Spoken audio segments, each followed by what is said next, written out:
Halo pemirsa, selamat datang di Ecosphere yang dimana pada episode kali ini ya pemirsa kita akan ngebahas permasalahan yang selalu aja dibahas di Yogyakarta, yaitu apa?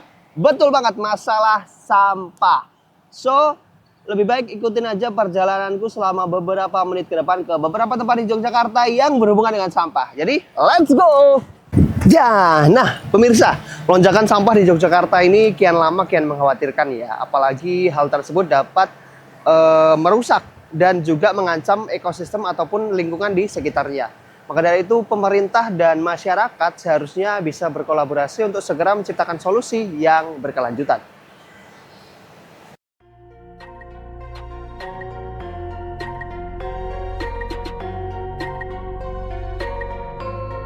Kota Yogyakarta dikenal dengan alamnya yang asri, namun kini mulai terancam. Permasalahan sampah yang tak kunjung usai membuat kota budaya ini berada dalam krisis lingkungan. Tingginya volume sampah di Yogyakarta menjadi perhatian yang serius. Setiap hari kota ini menghasilkan lebih dari 1.200 ton sampah. Transisi 1 itu kan sudah ada tempatnya. Jadi tidak sedang buat tempat yang baru ya. Transisi 1 sudah ada tempatnya. Celahnya sekitar 10%, luasannya sekitar 1.747 meter persegi tadi itu. Nah, sampai kapan ya? Kita lihat, kita akan evaluasi setiap 3 hari sekali. Jadi upaya yang kedua adalah mempercepat proses transisi 2 selesai. Yang nanti punya usia juga pendek. Kira-kira teorinya itu Maret 2024. Berbagai upaya dilakukan untuk mengurangi volume sampah, dari pengelolaan mandiri hingga daur ulang. Namun, dukungan dan kesadaran masyarakat sangat dibutuhkan untuk menjaga lingkungan kita. Mari bersama menjaga Yogyakarta agar tetap indah dan bersih. Kurangi sampah dan selamatkan kota kita.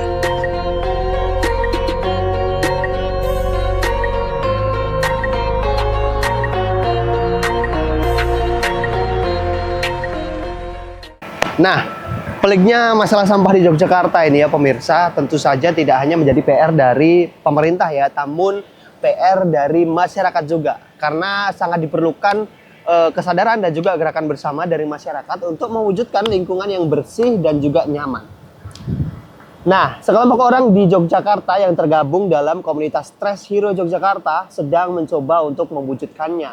Dan kita akan lihat bagaimana aksi nyata mereka dalam membersihkan sampah satu persatu demi keberlanjutan lingkungan.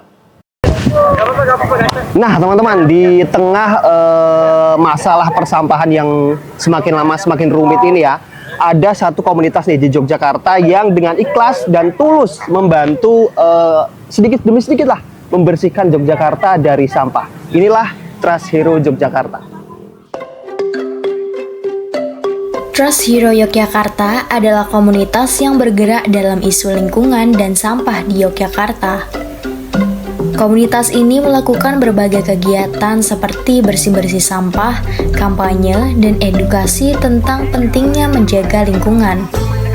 Komunitas ini ada di berbagai negara, termasuk Indonesia, Swiss, Belanda, Jepang, Amerika Serikat, dan Singapura. Setiap minggu para relawan berkumpul bersatu dalam satu tujuan mulia, membersihkan bumi kita. Mereka adalah pahlawan lingkungan yang tak mengenal lelah untuk menciptakan perubahan. Dalam perjuangan ini mereka membawa 4 prinsip yang menjadi pedoman. Pertama, membawa kantong belanja sendiri untuk mengurangi sampah plastik. Yang kedua, membawa botol minum untuk menghindari penggunaan sekali pakai. Yang ketiga, stop penggunaan sedotan plastik. Dan yang keempat, membawa tempat makan sendiri agar bisa menikmati makanan dengan cara yang lebih bertanggung jawab. Mari dengarkan cerita mereka, dari relawan yang terinspirasi hingga masyarakat yang merasakan dampaknya. Inilah sosok di balik perubahan, Muhammad Habib Syaifullah atau yang akrab disapa Ipung. Dengan semangat yang membara, ia berdiri sebagai pemimpin yang memiliki visi kuat untuk mengubah cara kita memandang sampah. Ipung tidak hanya berbicara, ia menginspirasi. Dengan setiap langkahnya, ia membagikan pemikirannya, mengajak orang lain untuk membuka mata dan hati, serta bersama-sama peduli terhadap lingkungan. Ya, kalau kita ke sungai, terutama di sungai-sungai kota itu kan mesti banyak sampahnya. Kalau kita ke laut itu juga kita temukan banyak sampah. Dan di ruang-ruang publik kayak hari ini di alun-alun Kidul, kita juga masih banyak menemukan sampah. Ya, harus ada satu upaya gerakan penyadaran masyarakat bahwa masalah sampah itu harus dimulai dari hulunya, nggak cukup dari hilirnya. Itu yang memotivasi kami untuk menciptakan satu komunitas ini. Jadi komunitas sebagai ruang untuk edukasi sebenarnya. Untuk kegiatannya kita punya beberapa program ya. Yang rutin itu clean up, weekly clean up. Jadi kita punya kegiatan clean up setiap hari Minggu di alun-alun Kidul jam 4. Kemudian kita juga punya program Trust Your Goes to School. Jadi kita ke sekolah untuk mengedukasi siswa. Kemudian kita juga punya program Trust Your Goes to Community. Kita ke komunitas masyarakat juga untuk melakukan edukasi. Kemudian kita punya program e-collaborations. Jadi bersama-sama dengan komunitas bikin satu event berkaitan sama lingkungan. Komunitas yang resmi terbentuk pada bulan Agustus tahun 2022 ini perlahan mulai diminati banyak orang. Setiap orang yang tergabung ingin memberikan kontribusinya untuk alam sekitar. Gitu, tentu ini bukan hanya tentang pribadi saya, tetapi ini untuk seluruh manusia maupun pribumi yang ada di sini gitu. Karena ini berkaitan tentang kesehatan juga maupun lingkungan kita gitu. Selain kita mengotori lingkungan, itu akan berdampak untuk kesehatan manusia itu sendiri gitu. Dengan adanya komunitas ini, saya berharap bisa membantu untuk mengelola sampah-sampah yang ada. Mungkin untuk saat ini di Alkit, suatu saat bisa ke yang tempat-tempat yang lain. Kalau menurut saya, komunitas Trust Zero ini sebenarnya bagus ya, karena biar masyarakat juga sadar juga tentang pentingnya sampah. Maksudnya kayak di sini ngelola sampah, terus cara membuang sampah yang benar itu gimana, gitu-gitu. Jadi bagus sih ada ini. Goalsnya, harapannya, upayanya kan kita mendorong masyarakat untuk merubah gaya hidup ke gaya hidup minim sampah. Jadi harapannya ke depan masyarakat mulai untuk mengurangi produksi sampahnya, terutama untuk plastik-plastik yang tidak diperlukan, plastik sekali pakai. Masalah sampah kita itu sebenarnya ada dua. Yang pertama adalah sampah kita masih tercampur. Yang kedua adalah produksi sampah kita banyak. Kalau kita mau menyelesaikan masalah sampah kita, satu adalah mulai pilah sampah, terutama dari rumah, mulai pilah sampah di rumah. Syukur-syukur bisa mengelola sendiri. Yang kedua, mulai mengurangi sampahnya, terutama sampah-sampah yang bisa dihindari, yaitu plastik sekali pakai. Setiap cerita adalah saksi dari perubahan yang kita ciptakan. Setiap langkah yang diambil, setiap tangan yang digenggam, semuanya berkontribusi pada visi bersama. Dalam kebersamaan, kita menemukan kekuatan untuk menghadapi tantangan dan merayakan keberhasilan, menjadikan dunia ini tempat yang lebih baik bagi kita semua. Nah pemirsa, nggak cuma sampah plastik saja ya yang menjadi permasalahan sampah di lingkungan sekitar kita. Tapi tahu nggak sih kalau setiap tahun jutaan ton sampah organik seperti sisa makanan dan juga dedaunan itu terbuang sia-sia. Nah disinilah komposting berperan penting dengan mengubah sampah organik menjadi pupuk alami yang nggak cuma bisa ngurangi jumlah sampah yang nanti masuk ke TPA, tapi juga bisa menutrisi tanah kita. Halo, selamat datang di dunia komposting. Pemirsa, tahu nggak sih bahwa setiap tahun jutaan ton sampah organik dihasilkan dari rumah tangga kita loh? Nah nggak cuma sampah plastik aja nih yang kita bahas di rubrik kali ini, tetapi sampah organik pun sebagai informasi melengkapi kamu yang ingin mengenal mengenai apa itu komposting. Di proses komposting ini, kita juga dapat mengubah limbah ini menjadi pupuk alami yang bermanfaat loh. Komposting juga bukan hanya tentang mengurangi sampah saja, tetapi juga tentang memberikan kembali kepada bumi kita. Yuk, mari kita lihat lebih dekat jenis-jenis bahan organik yang dapat kita gunakan, seperti sisa sayuran, dedaunan kering, dan bahkan kotoran hewan juga loh. Nah, pemirsa, di Yogyakarta banyak komunitas yang aktif dalam pembuatan kompos karena pemerintah juga menggalakkan untuk masyarakat lebih peduli akan lingkungan dalam mengelola sampah organik maupun anorganik. Salah satu yang menarik di Yogyakarta yakni mengelola sampah di rumah kompos TPST Nitikan, Yogyakarta. Sebelum ada pemilihan dan pengolahan sampah organik menjadi kompos, volume sampah di TPST Nitikan, Yogyakarta mencapai sekitar 20 ton per hari. Setelah dilakukan pemilihan dan pengolahan sampah organik, volume sampah berkurang menjadi 15 ton per hari. Selain mengelola sampah organik menjadi kompos di rumah kompos ini, keberadaan TPST Nitikan menjadi laboratorium percontohan pengelolaan sampah bagi masyarakat sekitarnya, terutama terkait teknis pengolahan sampah organik menjadi kompos maupun untuk budidaya maggot. Masukkan ke kotak, itu ketebalan 20 cm, itu ditaburi pematu supaya cepat lapuk. Itu pematunya jadi kapur, terus kapur dolomit, jarang perasa, sama agregator.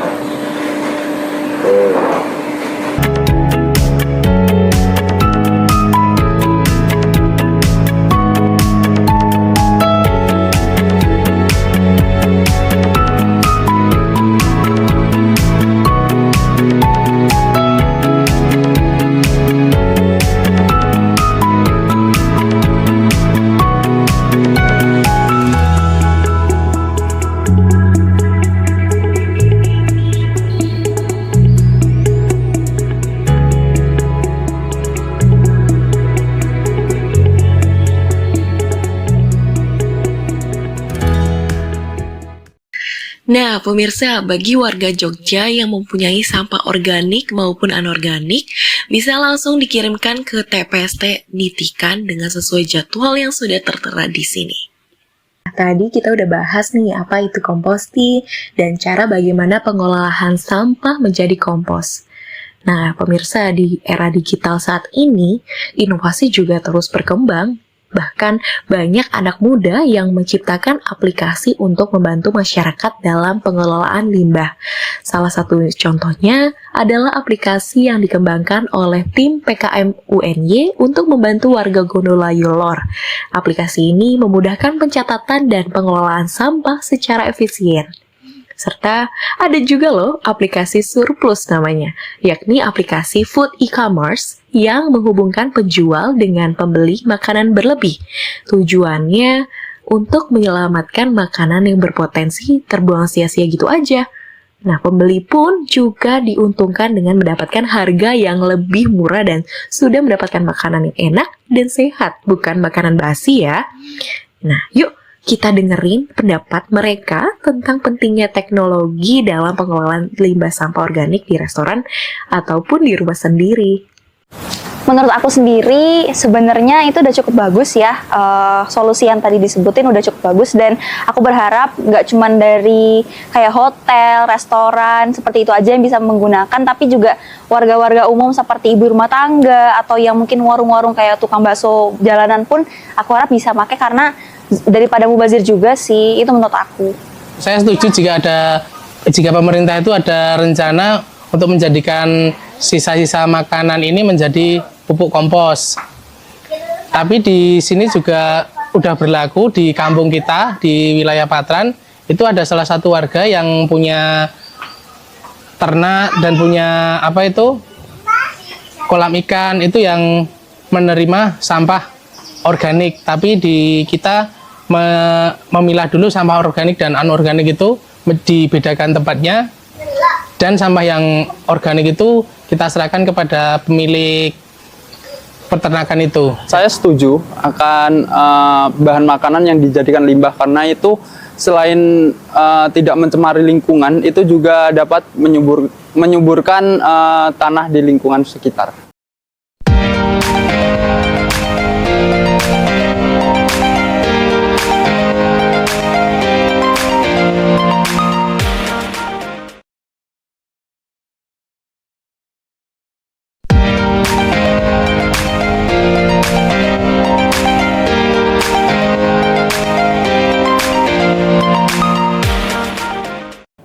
Nah pemirsa, seperti halnya makhluk hidup yang punya tujuan akhir, sampah juga akan berakhir di suatu tempat.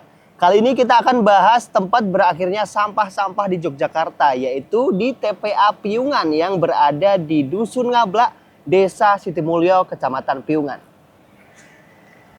Pemerintah daerah Istimewa Yogyakarta menutup TPA Piungan mulai 23 Juli hingga 5 September 2023 akibat overload atau kelebihan muatan sampah.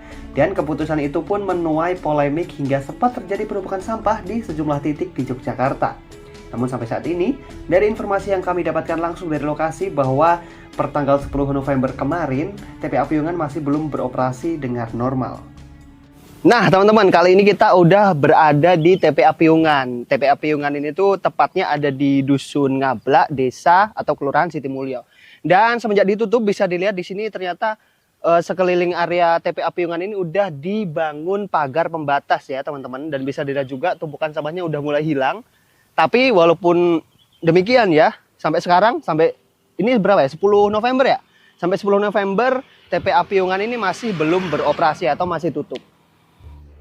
Kecamatan Piungan, Bantul, daerah istimewa Yogyakarta. Secara topografis, Piungan berada di dataran rendah pada ketinggian 80 meter di atas permukaan laut.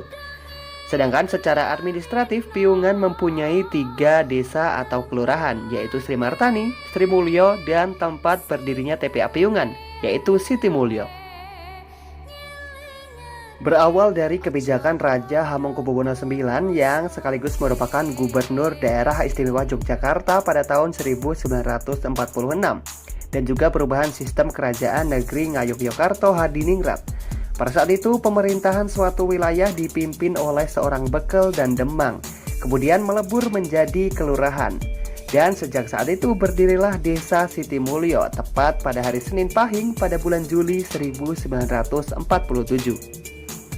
Terdiri atas 21 dusun sekaligus tempat berdirinya TPA Piungan, satu-satunya tempat pembuangan akhir yang digunakan oleh 3 wilayah, yaitu Kota Yogyakarta, Kabupaten Bantul, dan Kabupaten Sleman. TPA Piungan sendiri dibangun selama 2 tahun, yaitu dari 1994 sampai 1996 dan beroperasi sejak tahun 1996. Yang artinya TPA Piungan telah menampung sampah selama kurang lebih 27 tahun lamanya. Dan sebelum menjadi TPA, lahan ini adalah sebuah lembah yang ditimbun tanah dan sampah lapis demi lapis. Pemberian lapisan tanah di setiap lapisan sampah dilakukan sebagai usaha untuk menahan laju pencemaran. Desa Sukunan hadir sebagai destinasi wisata yang unik karena menggabungkan keindahan alam dan juga edukasi pengelolaan sampah.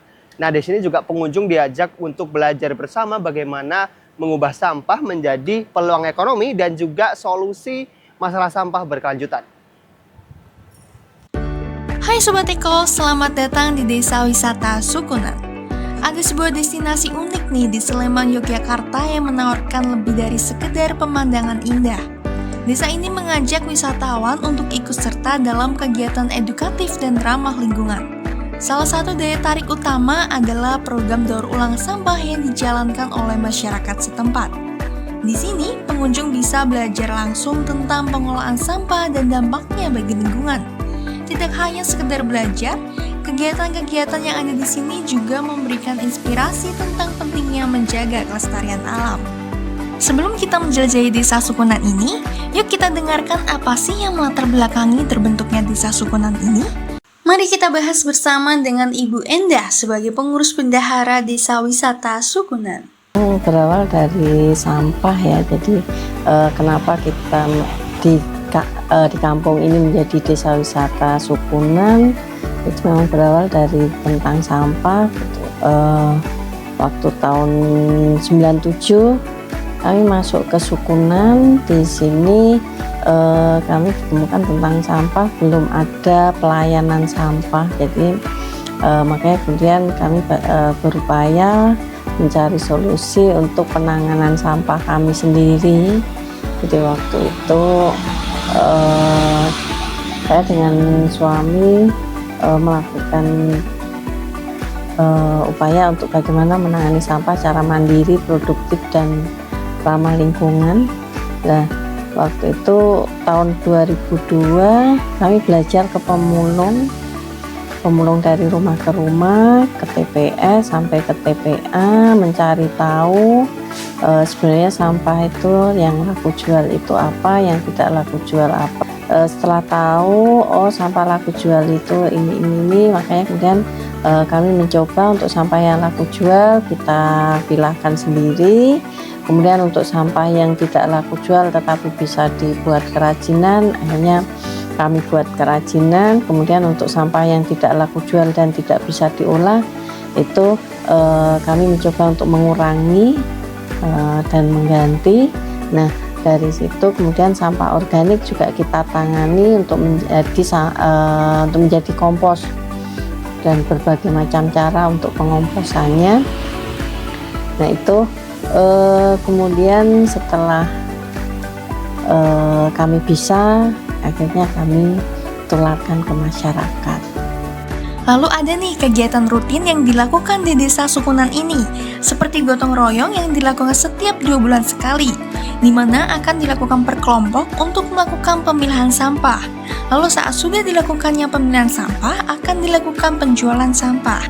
Nah Sobat Eko, jenis-jenis limbah yang dimanfaatkan ada beragam nih, dari sampah organik menjadi kompos atau pupuk, sampah non-organik menjadi sebuah kerajinan yang bisa dijual belikan, hingga limbah urin manusia bisa menjadi pupuk cair.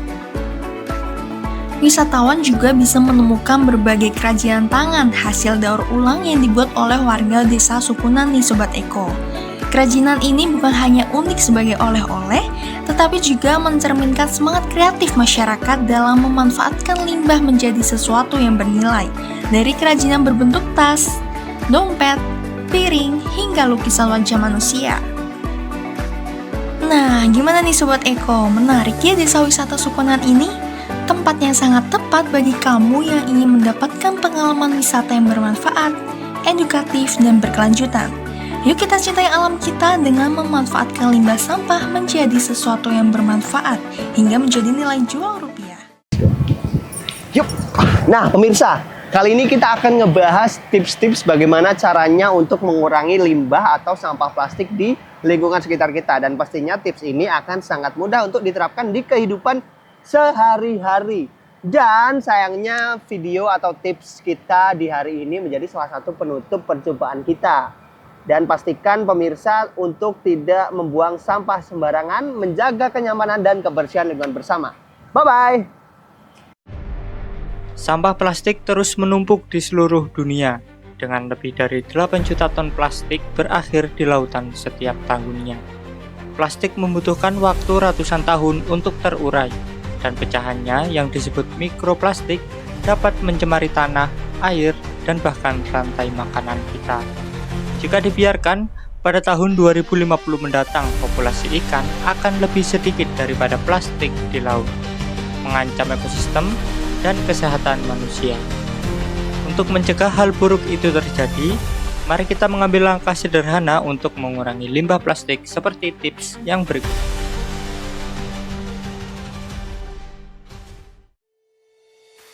Tips yang pertama, jika Sobat Eko sedang pergi belanja di supermarket atau toko apapun, Sobat Eko harus siapin tas kain sebagai wadah pengganti kresek atau plastik.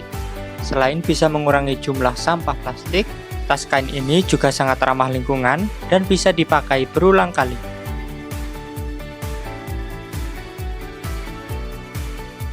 Tips yang kedua yaitu jika Sobat Eko mau pergi ke sekolah atau tempat kerja, kalian harus bawa tumbler sebagai botol minuman. Sekarang udah nggak zaman pakai botol plastik. Lalu tips yang ketiga, Sobat Eko harus mulai mengganti penggunaan sedotan plastik menjadi sedotan stainless seperti ini ketika kalian membeli minuman dari luar.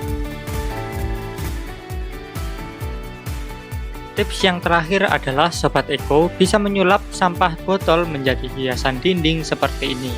Nih aku ajarin caranya.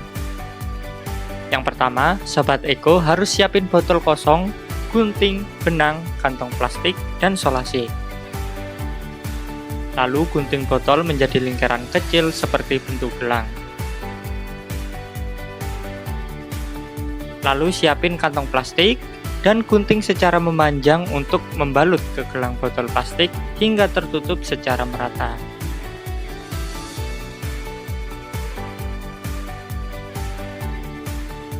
Jika sudah mendapatkan 3 bagian, selanjutnya adalah memasang 3 gelang ini menjadi satu kesatuan menggunakan solasi.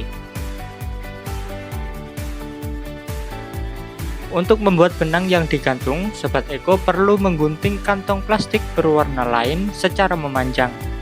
Jika sudah terpotong beberapa helai, satukan dan ambil titik tengah lalu ikat menggunakan benang. Tak lupa ujung kresek juga digunting biar makin keren. Kalau sudah, langkah selanjutnya adalah memasang benang ke gelang yang telah dibuat tadi. Dan kerajinan sudah bisa dipasang di kamar Sobat Eko masing-masing.